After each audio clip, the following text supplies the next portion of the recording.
오늘 하나님이 우리에게 주시는 말씀 함께 읽겠습니다. 사도행전 16장 1절에서 10절까지의 말씀입니다. 우리 함께 하나님의 말씀을 읽겠습니다. 바울은 더베에 갔다가 루스드라로 갔습니다. 그곳에는 디모데라는 제자가 살고 있었습니다.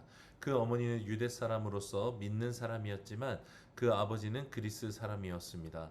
디모데는 루스드라와 이고니온의 형제들에게 칭찬받는 사람이었습니다.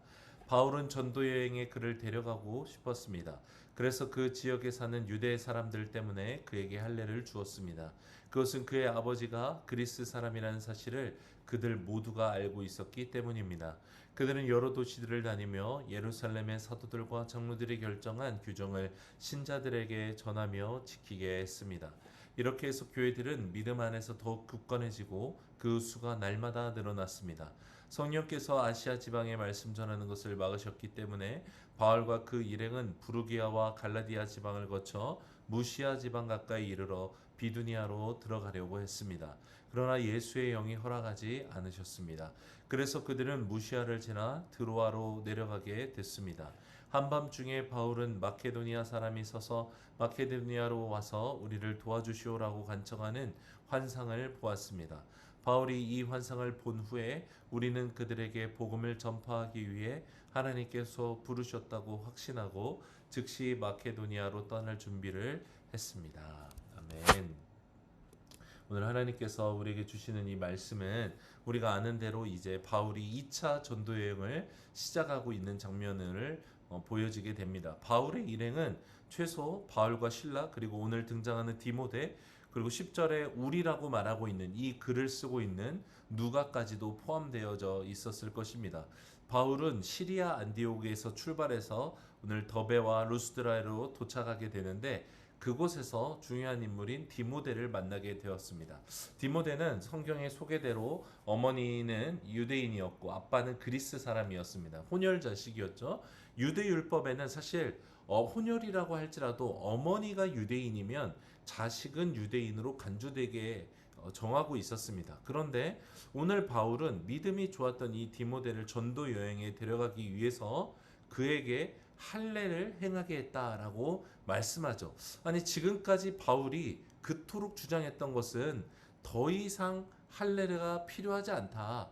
이방인이라면 더 받을 필요가 없다라고 말했는데 이 상충되는 행동을 디모데에게 바울이 오늘 요구했고 행했다라는 것이죠. 이렇게 행했던 이유가 3절에 나옵니다. 3절 바울은 전도 여행에 그를 데려가고 싶었습니다. 그래서 그 지역에 사는 유대 사람들 때문에 그에게 할례를 주었습니다. 그것은 그의 아버지가 그리스 사람이라는 사실을 그들 모두가 알고 있었기 때문입니다. 여러분 바울이 할례 무용론을 강력히 주장했던 이유는 율법주의자들 때문이었죠. 그런데 그런 바울이 오히려 디모데에게는 할례를 행했고 권했습니다. 왜 그렇습니까? 단 한 가지 이유입니다. 전도였습니다. 특별히 유대 사람들을 전도하기 위해서 혈통으로는 엄마를 따라 유대인이지만 할례를 받지 않았기에 받을 수 있었던 공격과 문제들을 바울은 애초에 다 없애버리기를 원했던 것이죠. 이런 바울의 철두철미함은 다른 이유가 아닙니다. 바울은 예수님을 전하는 데 있어서 무엇이든 거칠 것이 있다면 그 모든 것을 없애버리기를 원했던 것이죠. 예수님을 온전히 잘 전할 수 있기를 원했던 것입니다. 여러분 바울은 기본적으로 그리스 아테네를 도착했을 때를 거의 다 제외하고서는 특별히 이 아시아 지방에는 유대인들이 만들어 놓았던 회당에서 복음을 전했기 때문에 이 회당에 모인 유대인이라는 것은 기본적으로 할례를 받은 자들이요 또 율법을 따르는 자들이었기 때문에 혹시라도 동행 중에 디모데가 있을 때 그들이 그것을 거부할 수 있는 여지들을 다 없애기를 원했던 것입니다. 여러분 이런 바울의 마음과 실제 행함은 고린도전서 9장 19절에서 21절에 자신이 한 이야기로 드러납니다. 제가 읽어드리도록 하겠습니다. 내가 모든 사람에 대해 자유로우나 스스로 모든 사람에게 종이 됐습니다. 이는 내가 더 많은 사람을 얻기 위해서입니다.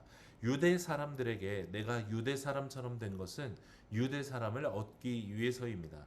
나 자신이 율법 아래 있지 않지만 율법 아래 있는 사람들에게 내가 율법 아래 있는 사람처럼 된 것은 그들을 얻기 위해서입니다.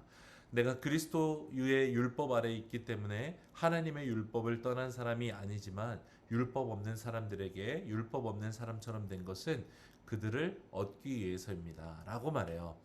유대 사람 중에 한 명이라도 예수님께 인도하기 위해서 바울은 유대인처럼 나아갔다라고 말씀하고 있죠.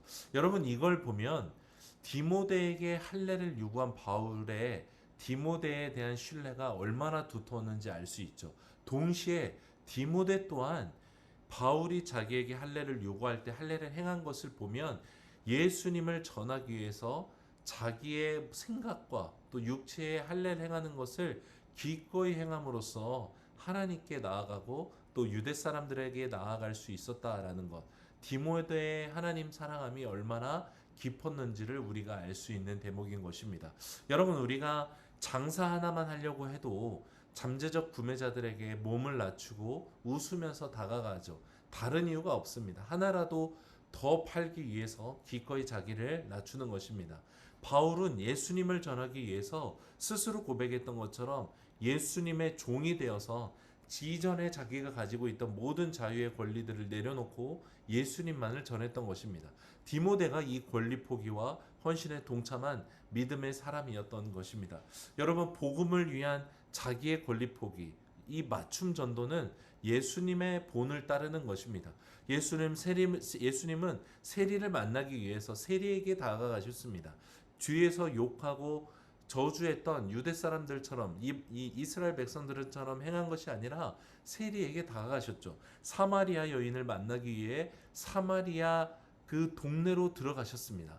귀신 들려버려서 망가져버렸던 가정들을 구원하시고자 그 집을 방문하셨고 약한 자들과 가난한 자들을 구원하시고자 그들과 함께 먹고 그 집에서 주무시기까지 하셨어요.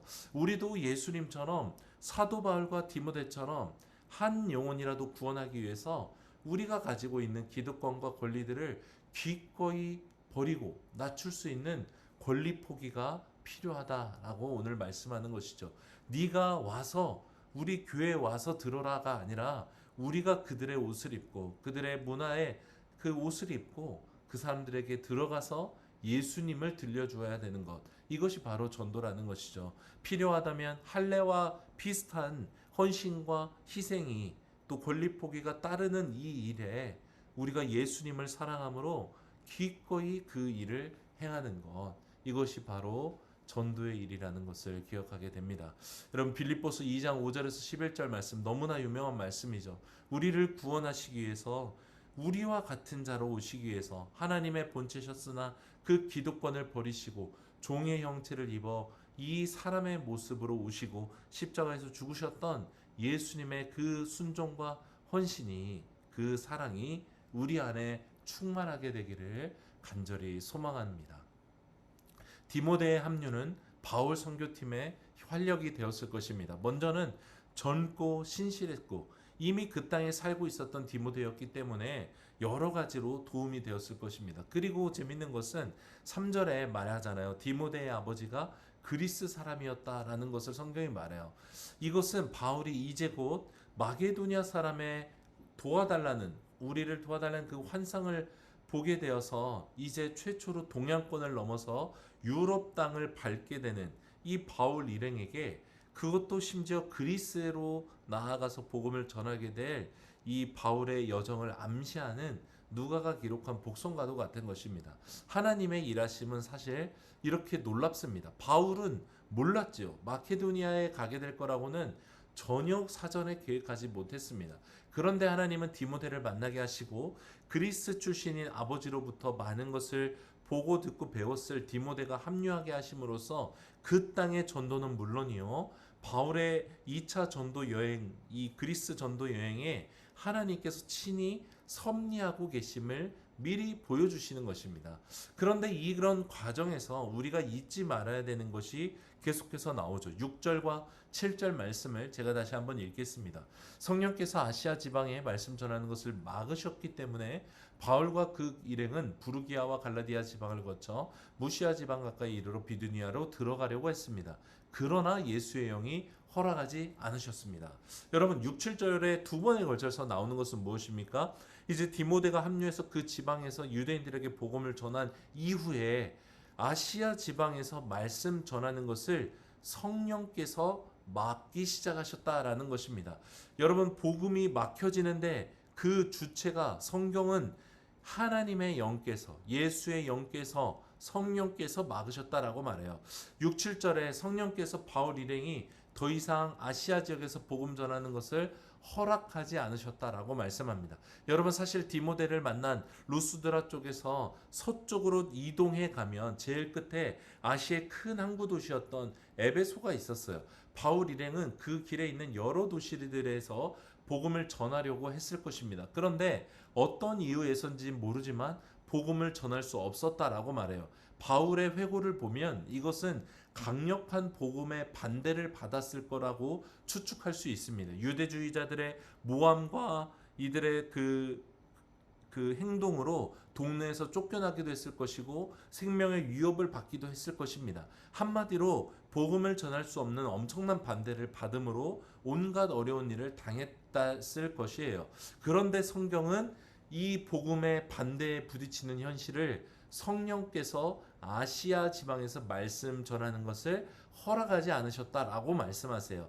우리가 당하는 고통, 우리가 당하는 막혀버린 일 같은 것들은 사실 하나님께서 주관하고 계시는 통치하시는 섭리 가운데 있다라는 것을 성경은 말씀하고 있는 것입니다. 사랑하는 여러분, 바울 일행은 복음 전파가 막히는 것을 경험해야 했어요.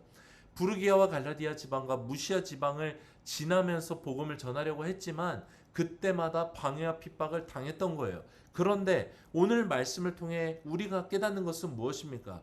당장에 복음이 막히는 것 같지만 하나님은 이미 복음을 전할 새 길을 열어놓으시고 그 그리스 땅까지 이 바울 일행을 인도하고 계신다라는 것입니다. 놀라운 것은 당장의 복음이 막힘으로 인해서 바울 일행이 낙심하고 절망하는 것이 아니라 이 믿음을 가지고 끝까지 하루하루 순종해 나가고 있다라는 것이죠. 매 맞고 갇히고 죽을 위기에서도 바울은 사방으로 이 우겹삼을 당하는 상황에서도 하나님께서 자기를 인도하고 계실 거라는 믿음으로 인해 그 무엇에도 갇히지 않고 오직 예수 그리스도께만 갇힌 믿음으로 나아가고 있다는 것입니다. 여러분, 이것이 바로 진정한 믿음이라는 것을 우리가 깨닫게 됩니다. 우리가 하나님을 믿으며 살아가는 것은 이 믿음을 필요로 하고 있는 것입니다. 조건으로 하나님 믿는 게 아니라는 거예요. 하나님은 이미 우리에게 최고의 것을 주셨습니다. 우리의 구원은 이미 이루어졌고 하나님의 자녀가 되는 권세를 우리는 이미 받았습니다. 그런 우리에게 하나님을 우리는 더 이상 조건으로 믿지 않는 거예요. 복음을 전해도 선한 일을 행할지라도 어려운 일이 닥칠 수 있다라는 것으로 인해 하나님을 의심하지 않는 거예요. 어려움이 밀려와도 하나님을 믿는 믿음으로 걸어가는 것입니다. 때로 몸과 마음에 만신창이가 되는 어려움이 당할지라도 예수님을 따라 주님이 열어놓으실 길을 믿음으로 한 걸음 한 걸음 나아가는 것입니다. 여러분, 우리가 평생토록 미리 이 길을 다 알 수 없을 것입니다. 그러나 우리가 알고 있는 것은 이 길에 예수님이 함께 걸어가고 계신다는 것입니다. 그리고 주님께서는 이미 우리와 같은 시험을 받으셨기에 그 누구보다 우리를 응원하시고 우리를 용기를 북돋아 주시고 지금도 하나님 우편에서 우리를 위해 기도하시는 분이시다는 것, 성경에 기록된 이 진리를 우리가 믿는 것입니다. 사랑하는 성도 여러분, 우리의 길은 막혀서 낙심하고 절망할 수 있습니다. 그러나 하나님의 길은 막히지 않습니다. 하나님 만드신 이 세상 가운데 하나님의 길은 언제고 열리는 것입니다. 사탄은 이 길을 가는 길에서 너의 길을 저주하고 우리의 길을 끊임없이 낭망케 할 것입니다. 꼬리에 꼬리를 무는 생각으로 인해 하나님을 의심하게 만들 것입니다. 여러분, 생각 가운데 복음을 선포하십시오. 상황과 형편 가운데 하나님의 통치와 인도하심을 선포하십시오. 나는 죽고 이미 예수 그리스도께서 사시니 주님만 따라갑니다라고 고백하며 오직 예수님만이 전해지기를 사모하는 우리의 인생 되기를 간절히 원하는 것입니다. 사방이 막혀 있는 것 같습니까? 걱정하지 마십시오. 주님의 강하신 오른손이 우리의 걸음을 인도하십니다. 이 하나님을 향해 오늘도 믿음의 고백과 순종함으로 나아가는 저와 여러분이 되기를 간절히 소망합니다.